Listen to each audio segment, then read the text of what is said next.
لیکن کیا کرتے، اس کے علاوہ چارہ بھی نہیں تھا۔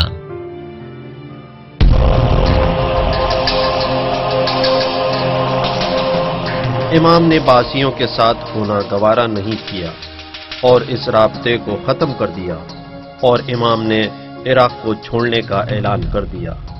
باسی حکومت نے امام کو عراق سے جانے نہیں دیا اور امام کو مجبوراً عراق میں رہنا پڑا، اور امام کے نکلنے پر پابندی لگ گئی۔ اس کے بعد امام کو شدید محاصرے میں کر لیا گیا، جو باعث اذیت تھا۔ شاہ نے 1975 میں عراق کے اس وقت کے صدر جمہوریہ کے معاون اول اور معروف شخصیت صدام حسین کے ساتھ معاہدہ کیا۔ اس معاہدے میں الجزائر کے صدر اورادی بورین نے ثالثی کی تھی۔ یہ معاہدہ سرحد پر ہو رہی لڑائی کو ختم کرنے کا معاہدہ تھا۔ اس کے نکات میں سے یہ بھی تھا کہ ان دونوں ملکوں کے مخالفوں کو ختم کرنے کے لیے مل کر اقدام کریں۔ عراقی باس پارٹی اور شاہ کے درمیان معاہدے پر دستخط کے بعد امام خمینی کی کارکردگیوں پر کافی نظر رکھی جانے لگی۔ عراقی حکومت نے انہیں پریشان کرنے کا سبب بہت سے اقدامات شروع کر دیے۔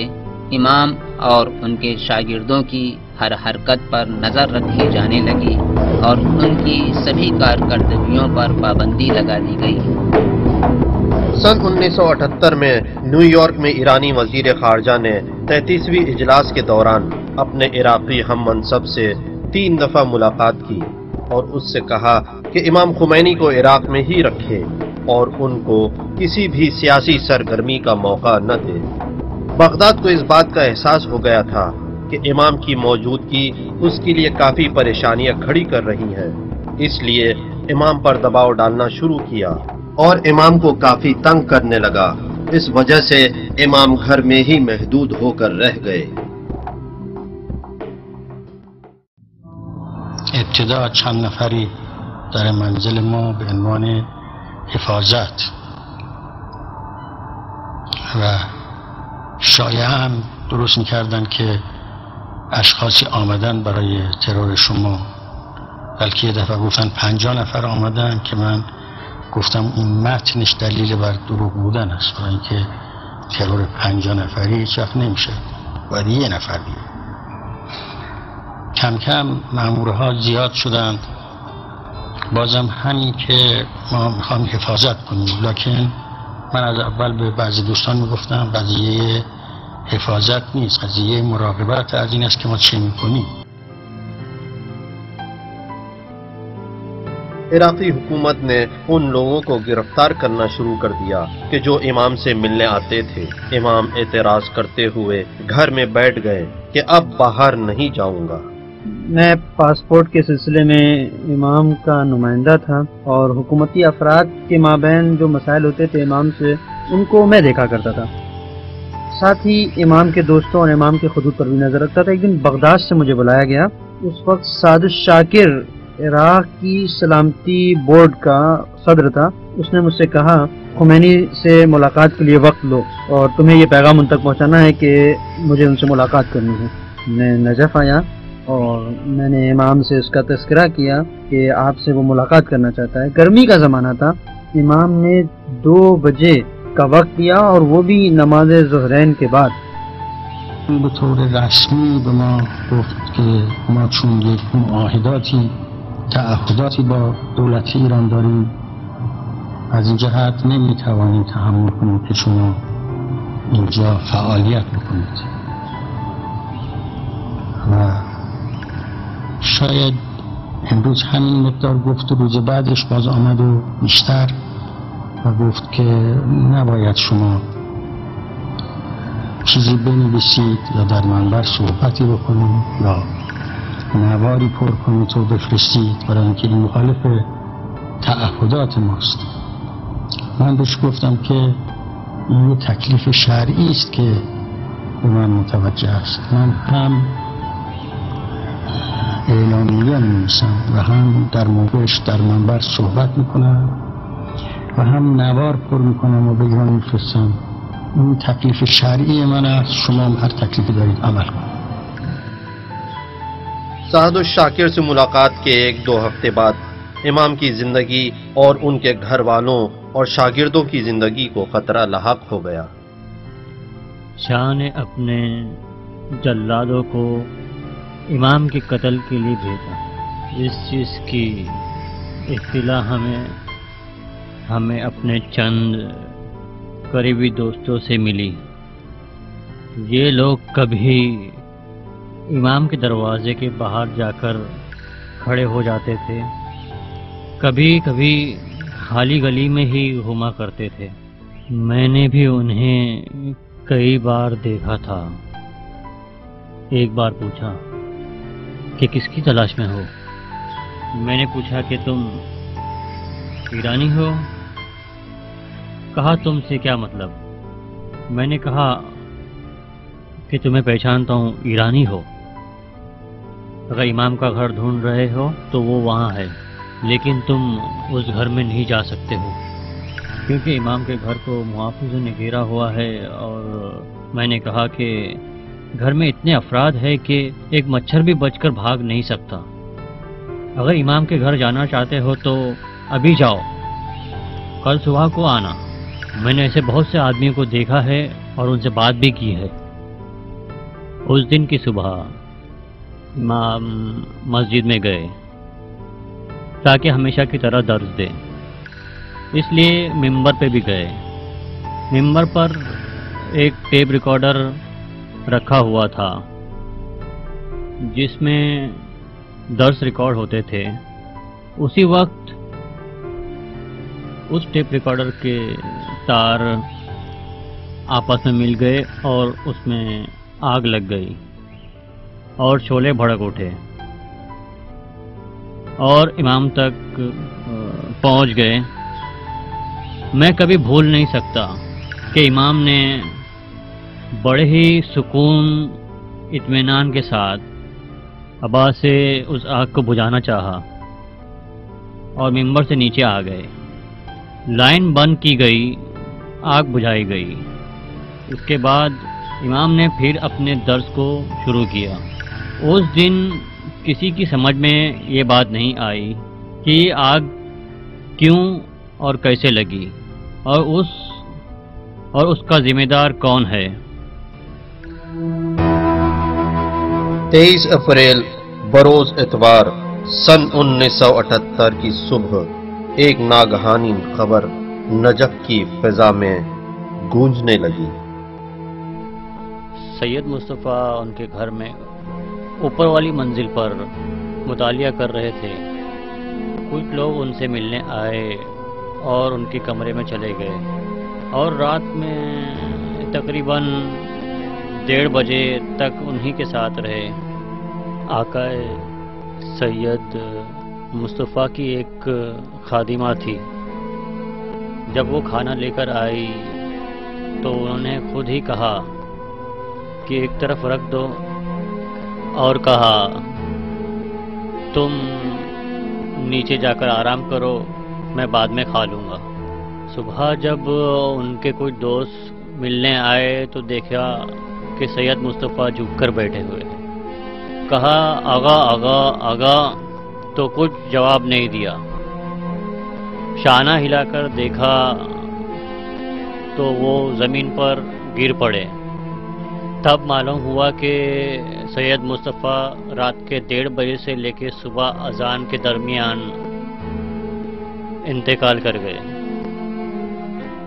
میں ٹیکسی لے کر آیا اور میں مصطفیٰ خمینی کو اوپر سے نیچے لا رہا تھا کہ اتنے میں احمد خمینی بھی آ گئے اور ہم دونوں مل کر جلدی سے ان کو ہاسپٹل لے کے گئے۔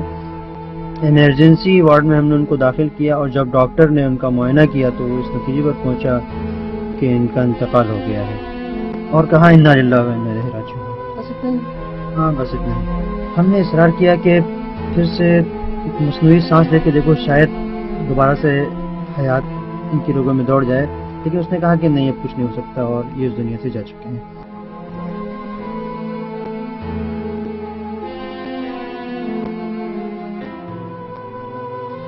ہم اور احمد آغا بہت پریشان حال میں گھر آئے اور باہر آ کر بیٹھ گئے۔ ہم نے دوستوں سے کہا کہ اب کس طرح ہم امام کو اس بات کی اطلاع دیں۔ سب پریشان تھے اور امام کے مزاج سے آشنا تھے۔ اب 3 لوگ امام کے سامنے جاتے ہیں اور بیٹھ کر ماتو مبہوت امام کو دیکھنے لگتے ہیں، اور جس طرح سے یہ امام کے سامنے گئے تو امام ان کی مزاج سے بخوبی واقف ہیں، فوراً امام سمجھ جاتے ہیں کہ کچھ ہوا ہے، اور امام احمد آغا کو آواز دیتے ہیں کہ احمد کہاں ہو؟ احمد آغا جواب نہیں دیتے۔ ایک مرتبہ امام ذرا بلند آواز میں احمد کو پکارتے ہیں، اور اس بار احمد کے صبر کا دامن چھوٹ جاتا ہے اور امام کے سامنے احمد آغا رونے لگتے ہیں۔ امام حاضرین سے کہتے ہیں کہ مجھے طاقت ہے، اگر کچھ حادثہ ہوا ہے تو بتاؤ، مصطفیٰ کو کچھ ہوا ہے کیا؟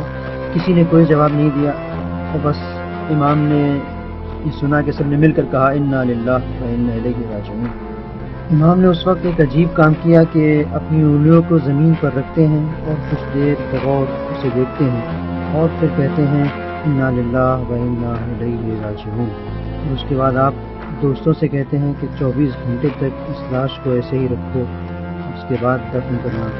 جو لوگ امام کی عرفانی کیفیت سے آگاہی رکھتے ہیں، ان کا یہ کہنا ہے کہ امام کا یہ عجیب کام اس لیے تھا کہ وہ اپنے بیٹے کی محبت اپنے دل سے نکال دینا چاہتے تھے، اور اس کے بدلے خدا کی مرضی کے آگے سر تسلیم ہم کر رہے تھے، اور صرف انہی کی خوشنودی کا خیال تھا۔ جو لوگ امام کی اس کیفیت سے آشنا ہیں وہ یہی ترجمانی کرتے ہیں کہ امام نے جو اپنے ہاتھوں کو فرش کے اوپر رکھا اور اس طرح سے اپنی آنکھوں کو جو امام اپنی انگلیوں پر مرکوز کر کے دیکھ رہے تھے، اس کا مطلب یہی تھا کہ تمام تر اپنے بیٹے کی محبت کو نکال کر صرف خدا کی محبت کے آگے سر تسلیم کو خم کر رہے تھے۔ امام بہت غمزدہ تھے، لیکن امام نے بہت صبر کیا۔ امام کے دفتر کے لوگ بتاتے ہیں کہ امام نے بیٹے پر گریہ نہیں کیا، بلکہ امام حسین علیہ السلام پر بہت روئے۔ نجف میں جس وقت امام کے بیٹے مصطفیٰ کا انتقال ہوتا ہے، اس وقت بھی امام درس پڑھانے جاتے ہیں، نماز جماعت پڑھتے ہیں۔ مسجد کا خادم امام کو دیکھ کر رونے لگتا ہے۔ یہ نماز کے کتنے پابند ہیں اور اول وقت جماعت کے پابند ہیں۔ ابھی تک ان کا بیٹا دفن بھی نہیں ہوا ہے، امام نماز پڑھا رہے ہیں۔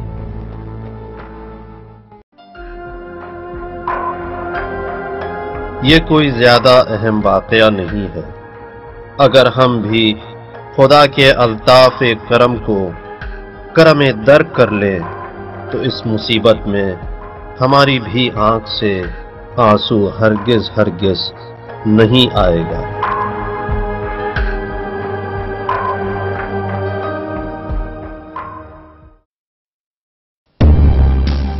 نجف کے حالات خراب ہو گئے۔ امام کے گھر کا شدید محاصرہ ہونے کی بنا پر لوگ ان سے ملاقات نہیں کر سکتے تھے۔ دوستوں کو ایک بڑے حملے کا انتظار تھا کہ جس میں سب گرفتار ہو جائیں گے۔ اس وقت امام نے ایسے حالات میں ہمیشہ کے لیے عراق چھوڑنے کا فیصلہ کر لیا۔ به آقای دعایی گفتم که شما برای من برید تذکره را برید و ویزا بگیرید. البته قبلا هم یه دفعه ایشون برده بود پیش رئیس امر، ایشون با ناراحتی گفته بود که شما میخواید ما را با فلانی طرف بکنید. نه نمیدیم. رفتیم این دفعه ویزا دادن برای خروج و ما میخواستیم به سوریه بریم که اونجا اقامت کنیم، لکن اول قنابی داشتیم کویت بریم، از کویت که 2-3 روز بمانیم بریم به سوریه و هیچ هم در ذهن من این نبود که به فرانسه برم. میں نجف میں ویزے کا مسئول تھا اور جو وہاں پر ویزے کا افسر تھا اس سے میرے بہت اچھے تعلقات تھے اور بہت ہی گہرے روابط تھے۔ میں خود اپنے آپ پاسپورٹ پر مہر بھی لگا لیتا تھا اور فارم بھی بھر دیتا تھا۔ میں نے یہی چاہا کہ امام کے پاسپورٹ کو بھی اسی طرح سے مختلف پاسپورٹ کے درمیان میں لے کے جاؤں اور اس کے سامنے پیش کروں اور اس طرح سے وہ اس پر مہر لگا دے گا۔ میں نے امام کے پاسپورٹ کو لیا اور درمیان میں اس کو رکھا اور رکھنے کے بعد امام کے ساتھ احمد آقا کے پاسپورٹ کو بھی رکھا اور افسر کے سامنے رکھ دیا افسر نے چونکہ مجھے جانتا تھا، اس نے ان سب کو دیکھا اور اس پہ سائن کر دیا اور میرے حوالے کر دیا، اور متوجہ نہیں ہوا اس بات پر کہ اس نے ایگزٹ ویزا دے دیا ہے۔ ناصریہ اور سامرا کی وادی میں ہم صبح ناشتے کے بعد گاڑی میں سوار ہوئے تاکہ کویت کے بارڈر کی طرف روانہ ہو۔ ظہر کے وقت بارڈر پر پہنچ گئے۔ امام کے ساتھ ظہر عصر کی نماز جماعت کے ساتھ پڑھی اور نماز کے بعد امام سے خدا حافظی کی۔ امام گاڑی میں بیٹھے تاکہ کویت جائے اور وہاں سے سوریا۔ لیکن در سرحد کویت باز به واسطه امر دولت ایران و شاه ما را نگذاشتن وارد شهر بشیم. نداشتیم شما برای کویت قبلا ویزای ورود نداشتید؟ چرا؟ نه حاضر نداشتیم. جای ورود را داشتیم، هنوز جهات درست بود، معذرت گفتن نمیشد، شما باید برگردید به همون محلی که بودید. حتی ما اذن خواستیم که از کویت عبور کنیم و بریم به فرودگاه و از اونجا حرکت کنیم به جای دیگر، این را هم اذن ندادن. ما برگشتیم، وقتی برگشتیم دیدیم مامورینی که ما را آوردن باز هستن اونجا و مهیای اینن که ما را باز دریافت کنن. فهمیدیم که باز این یک توطئه‌ای بین خود اینها بوده است. از این جهت بنا گذاشتیم بر اینکه بیاییم به فرانسه و در اینجا باشیم تا یک جایی پیدا کنیم از ممالک اسلامی و بریم اونجا. و اینجا که آمدیم این مسائلی که اینجا هست پیش آمد. امام فوراً بغداد آئے اور پیرس کی سب سے پہلی اڑان میں ٹکٹ خریدا۔ عراقی پارلیمنٹ نے فیصلہ کر لیا تھا کہ اگر حکومت فرانس نے امام کو قبول نہیں کیا تو ایسی صورت میں امام عراق نہیں لوٹ سکتے ہیں۔ امام جہاز میں سوار ہوئے۔ ہوائی جہاز نے 6 اکتوبر 1978 کو عراقی ایئرپورٹ سے پرواز کی اور ان کو نئی تاریخ کی طرف لے گیا۔